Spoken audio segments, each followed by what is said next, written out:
The fork slipped from her fingers without a sound. Carol Hendricks, $3 billion, 12-hour days, a name that made boardrooms go quiet, was sitting in a corner booth of a diner she'd never bothered to notice watching a stranger. Across the room, a man in a faded flannel shirt was cutting up a piece of chicken, sliding the best portions onto 2 small plates, keeping the bread for himself. His son said something. The man tilted his head and listened fully, completely, the way people listen when nothing else in the world exists. Carol's chest tightened. She had a son at home, 13 years old, and she could not remember the last time she had looked at him like that, like he was the only thing in the room worth hearing. She had no idea what she was about to do next. The diner on Birchwood Street had a bell above the door that never rang clean, always a half-second late, like it needed a moment to decide whether to bother.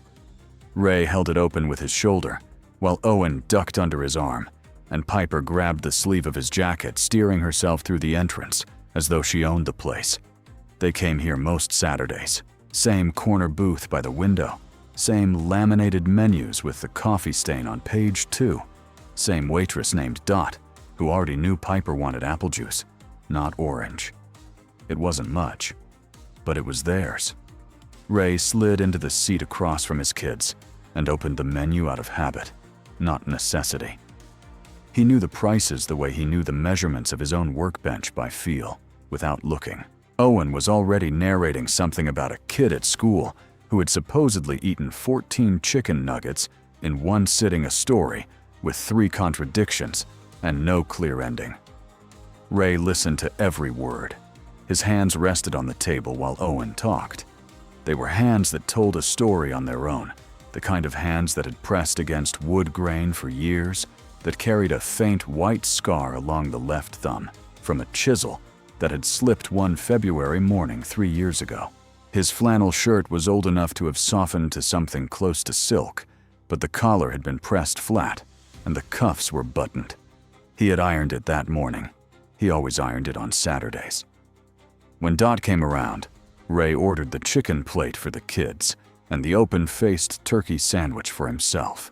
Piper immediately pointed at the dessert menu, and he told her they'd see, which she understood to mean yes if she ate her vegetables, which she did not fully believe but accepted as the terms of negotiation. He cut Piper's chicken into small pieces before his food arrived. He wasn't thinking about it. It was the same motion every time, automatic and quiet. The best portions went to the 2 small plates. He kept the bread. Owen's story had moved on to a second chapter, involving a substitute teacher and a broken projector, when the boy's eyes drifted briefly across the room, landing for just a moment on the woman sitting alone at the corner booth by the door. She was in a dark coat, expensive, and she was staring at their table with an expression Owen couldn't name. He looked back at his father. "Bah," Owen said. "You know that lady." Ray glanced over. The woman looked away. "No," he said. "You were saying about the projector." Owen accepted this and resumed his story. Carol Hendricks had not planned to stop here. She had planned to go straight from the Meridian Group meeting, 3 hours of figures and counteroffers, and one board member who kept interrupting her to repeat what she'd just said. Straight to her car, straight to the office, where her desk held approximately 47 things that needed her before Monday. The diner had simply appeared on the corner when her driver took a different route, and she'd told him to stop without fully understanding why. She took the corner booth nearest the door, ordered coffee she didn't taste, set her phone face down on the table, which was something she never did, and then stared past the window at nothing in particular. It was Owen's voice that made her look over. Not loud, just bright with the particular brightness of a child who has no reason to perform, who is simply reporting the truth of the world as he finds it. She looked toward the sound and found the man in the flannel shirt head tilted slightly low, eyes on his son, wearing an expression of such complete attention that it made something in Carol's chest seize. She had seen that expression before. Not on any face she could name. The fork was still in her hand, when she realized she'd stopped eating. She watched him slide the better pieces of chicken onto his daughter's plate, watched him pull the bread basket toward himself instead, watched Piper say something and Ray respond by picking up a spoon and apparently using it to act out a character in a story because both children dissolved into laughter and the little girl pressed her face into her father's sleeve. Carol set the fork down. A memory surfaced without her permission last Sunday. Her dining room. Garrett had sat across from her at a table that could seat 12. His phone had been beside his plate. Hers had been in her hand. They had eaten the full meal without exchanging a single sentence.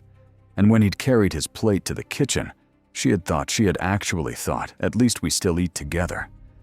Looking at Ray now, she understood for the first time that those two things were not the same. She caught him near the register as he was settling the check. "Let me get that," Carol said. She hadn't rehearsed it. It came out simply the way things do when there is no strategy behind them. Ray looked at her, not unkindly, but squarely the way a person looks when they're deciding something. He was a few inches taller than her, and he smelled like sawdust and dish soap and the cold outside air. "That's kind of you," he said, "but we're fine." Piper had attached herself to his arm. Owen was spinning slowly on the stool by the register, watching with open curiosity. Carol asked how his weekend was going, which was a strange question from a stranger, and Ray answered it briefly. "Fine, keeping busy." He didn't offer more, but Owen did. Owen turned from the stool and announced to no one in particular, "Dad makes wooden toys, really cool ones. He's got a whole workshop." Ray smiled at his son, with an expression that held about 7 different things at once. Carol said she'd love to hear about it sometime. Ray said something polite. They parted at the door. The house was quiet when she got home. She stood in the front hall with her bag still on her shoulder and listened to the specific texture of a silence that had a person in it. Garrett was upstairs. She could feel the fact of him the way you feel weather before it arrives. She set her bag down, did not open her laptop, walked to the bottom of the stairs. His door was at the end of the hall on the 2nd floor. She stood in front of it and raised her hand and knocked twice, not loudly, just present. She waited. Nothing moved on the other side. She was about to turn away when the music stopped. It cut out mid-song as suddenly as if someone had pressed a hand over the speaker. He'd heard her. He was standing on the other side of that door, she was certain of it. And he had chosen the same way she had chosen 100 times before, to stay where he was. They stood like that, a door between them, both perfectly still, both pretending the other wasn't there. Carol lowered her hand and walked back down the hall, but something had shifted in the space between the knock and the silence. Something she didn't have a word for, yet only the feeling that things were no longer the same as they had been that morning. She told herself it was due diligence.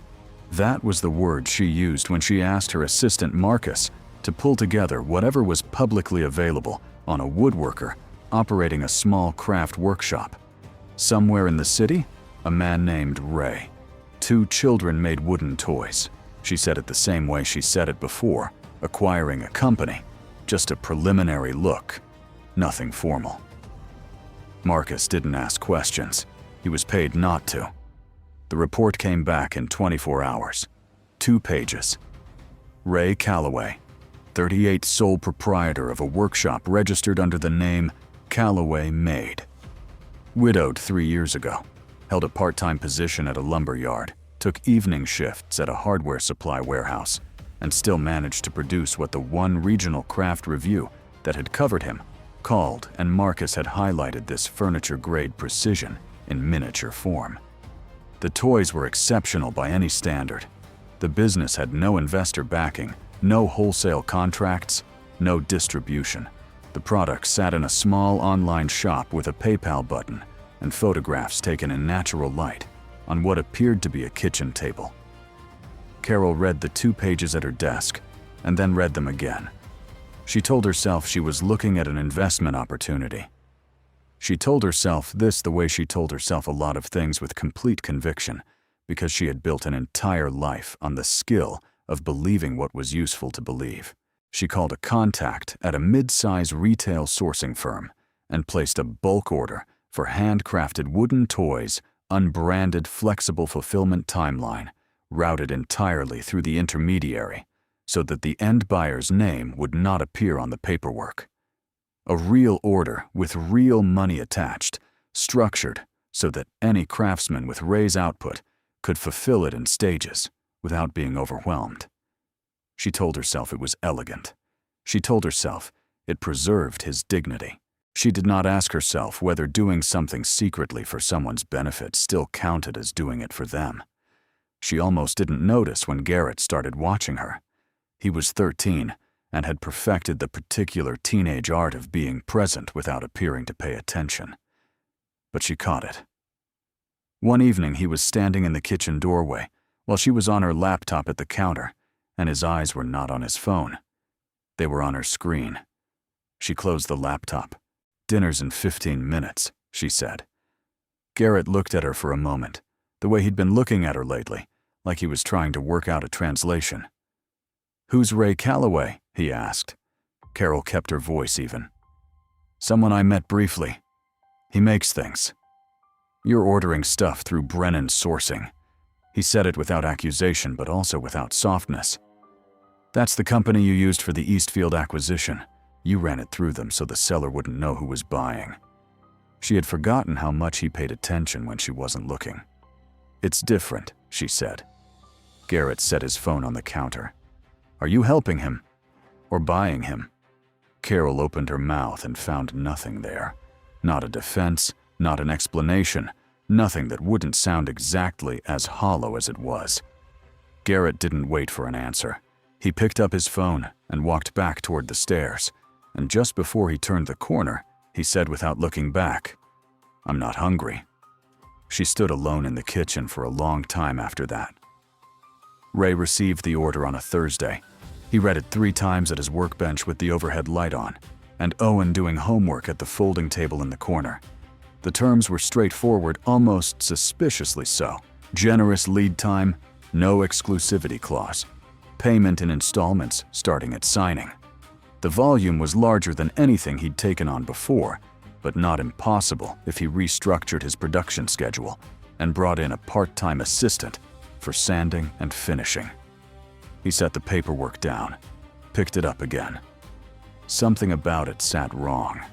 Not the terms were fine. It was the origin. Brennan Sourcing was a legitimate firm. He'd looked them up within the first 10 minutes, but the order had come in from nowhere, unprompted, for exactly the category of product he made at exactly the moment he needed it. Ray had been in enough tight situations to know that things that arrive exactly when you need them usually have something attached that you can't see yet. Owen looked up from his notebook. "Is something wrong, Dad?" "No," Ray said. "I'm thinking." Owen considered this. Is it the money kind of thinking, or the other kind? Ray looked at his son, the directness of him, the complete lack of ceremony, and smiled despite himself. "The money kind," he admitted. Owen nodded seriously and went back to his homework. Ray needed the money. Piper's school had flagged a potential hearing issue that required a specialist appointment. The lumberyard had cut his hours by 4 per week. He had been running the numbers in his head for the past 3 weeks, the way a person tongues a sore tooth compulsively without relief. The order in his hand was large enough to cover 4 months of breathing room. He signed it. The name surfaced 11 days later. He was cross-referencing his wholesale tax forms when he noticed that Brennan Sourcing's parent company had recently filed a restructuring disclosure. The disclosure listed several subsidiary partnerships. One of them, a holding entity called Hendricks Capital Group, had a board chair, whose name he recognized. He sat with that for a long moment. Then he put on his jacket, told his neighbor Mrs. Patton he'd be back in 2 hours, and drove downtown. The Hendricks Group occupied the top 4 floors of a glass building on Meridian Avenue. The lobby had the particular quiet of a place where money was taken seriously. The receptionist started to ask if he had an appointment, and Ray said clearly and without aggression that he didn't, that his name was Ray Calloway, and that Carol Hendricks would know who he was. He waited 22 minutes. Then the elevator opened. Carol's office was corner-facing with windows on two sides and a desk that was almost offensively clean. She was standing when he entered, which told him she'd been warned. She looked not guilty exactly, but careful, the way people look when they've rehearsed a version of a conversation and aren't sure which one to use. Ray set the Brennan sourcing contract on her desk. He didn't sit down. "I'm not here to cause a scene," he said. "I just need you to understand something." Carol kept her eyes on him. She didn't reach for the contract. "I figured it out 4 days ago," Ray continued. "I kept the order active while I thought about what to do.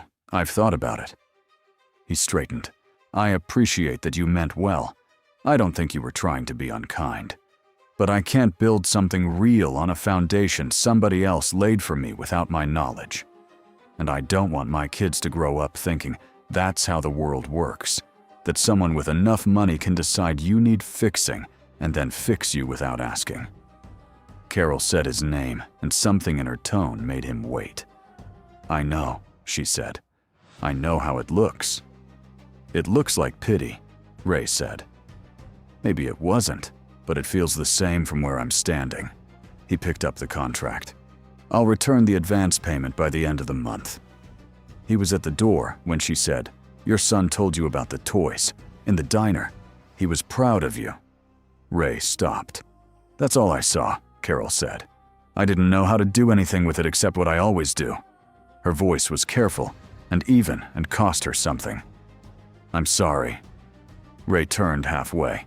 He looked at her. Really. Looked the same way he'd looked at that order when something in it didn't add up. Then he nodded once and left. Carol's phone rang at 9:47 that same evening. She didn't recognize the number at first, but the voice on the other end was familiar in the way all voices are familiar when you've been waiting to hear them go wrong. It was Garrett's friend's mother. She was calm, apologetic, thorough. Garrett had arrived at their door about an hour ago with a backpack.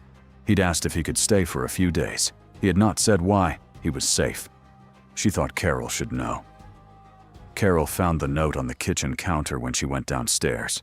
It was brief. He had written it on the back of a homework sheet in his particular half-printed handwriting that still looked like a younger child's. "I'm at Danny's." "Don't worry, you probably weren't." She held the paper for a long time. The penthouse was enormous and very quiet. The city pressed against the windows from all directions, indifferent and bright. And Carol stood in the middle of a kitchen that cost more than most people made in a decade, and understood, with the specific clarity that arrives only when everything collapses at once, that she had spent the last several weeks helping no one. Not Ray, who had needed partnership, not charity. Not Garrett, who had needed his mother, not a manager. She had been moving pieces around a board to avoid sitting still long enough to feel what was underneath all of it. She didn't call her lawyer, didn't call Marcus, didn't open her laptop. She sat down on the kitchen floor, her back against the cabinet, and for the first time in longer than she could calculate, she did absolutely nothing at all. She didn't call ahead. Carol drove herself, no driver, no assistant notified to the address. She already knew the one she had read off a school district registration form in Marcus's 2-page report, and had told herself she was noting only for context.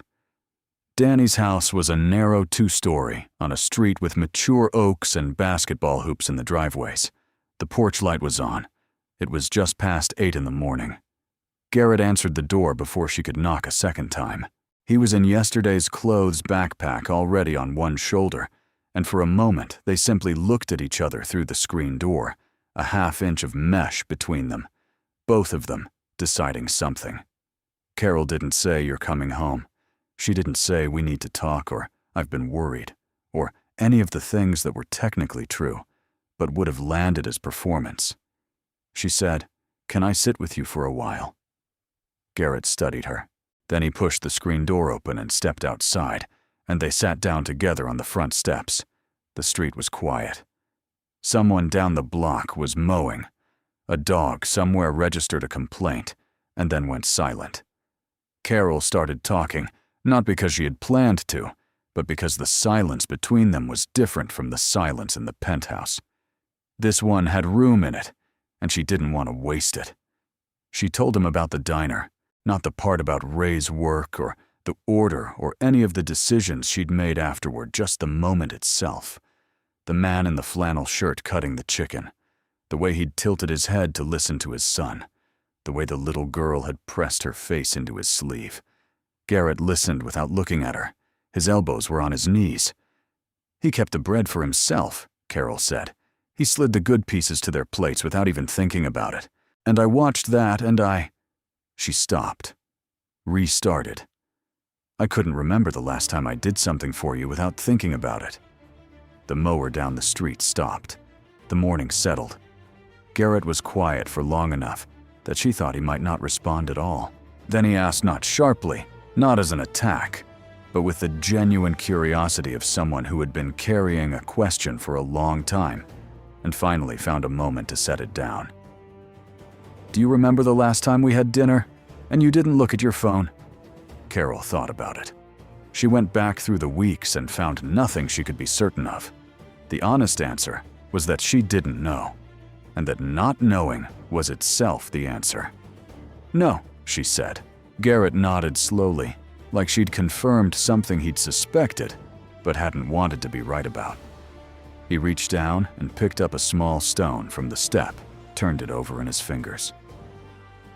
I used to wait for you to ask me stuff, he said. Like at dinner.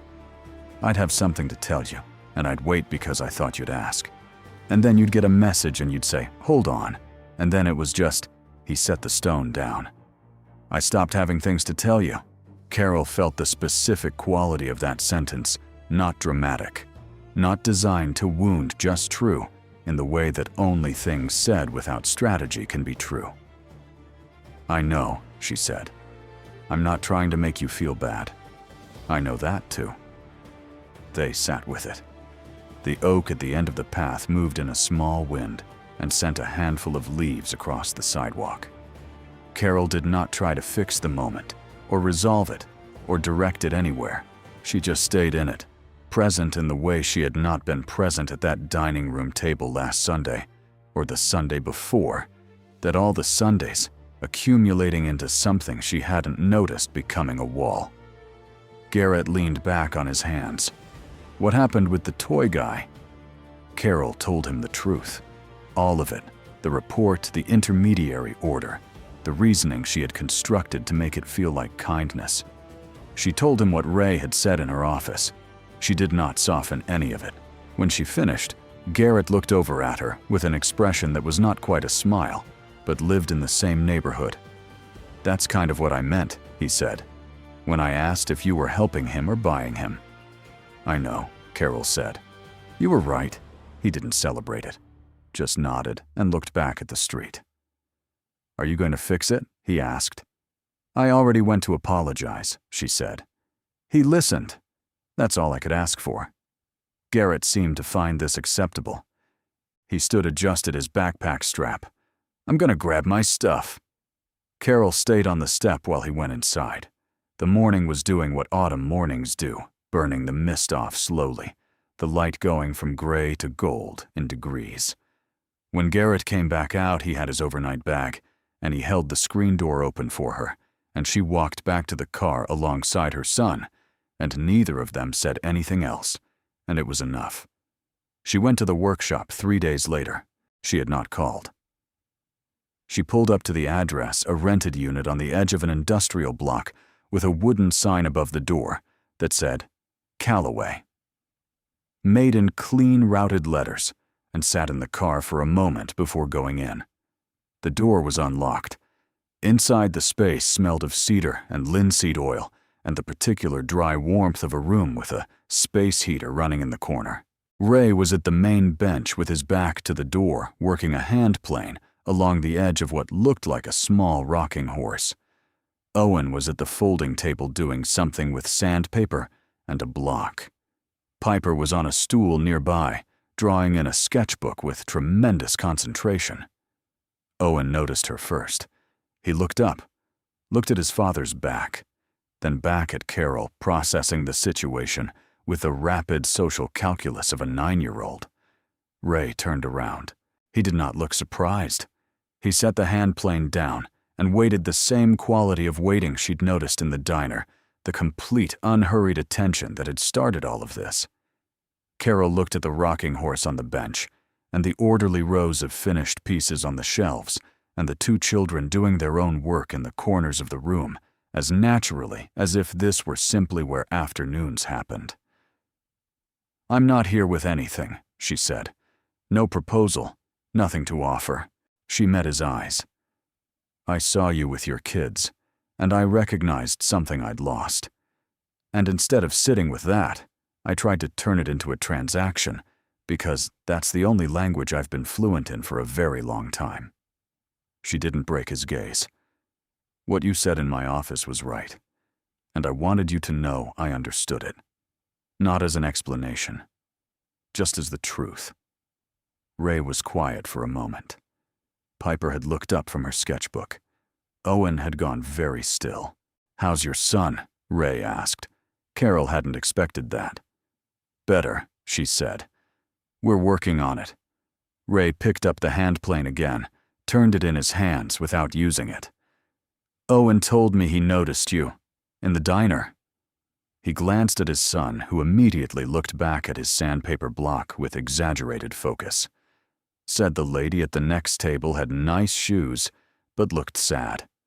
Carol looked at Owen, who was now absolutely not making eye contact. "He's not wrong," she said. The corner of Ray's mouth moved. Not quite a smile, something more considered. "I'm not in the market for a patron," he said, "or a business partner, or anything complicated. I'm not offering anything complicated." Ray looked at her for a long moment. "Then we're fine," he said, and turned back to the rocking horse. Carol stood there another beat, and then she said goodbye to Owen and Piper.